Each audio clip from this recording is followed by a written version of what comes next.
আরে কিসের ভয়? অত ভয় করিস না। চল খাবার স্টলে যাই, খাবার খাবো, চুপচাপ বেরিয়ে যাবো এখান থেকে। এখানে বেশিক্ষণ থাকা দরকার নেই, বুঝলি? এত লোকজন কম, মনে হয় ওরা খাওয়া দাওয়া করে চলে গেছে।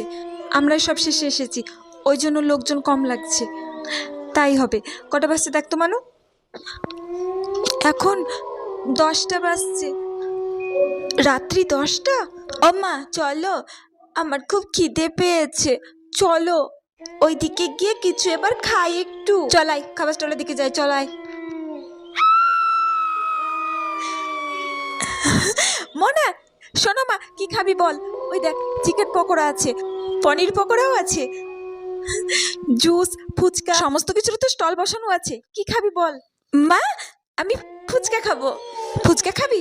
আচ্ছা তোরা ফুচকা খা, আমি তাহলে এক গ্লাস জুস খাই। এই গরমে একটু জুস খেলে শরীরটা ভালো লাগবে, বুঝলি?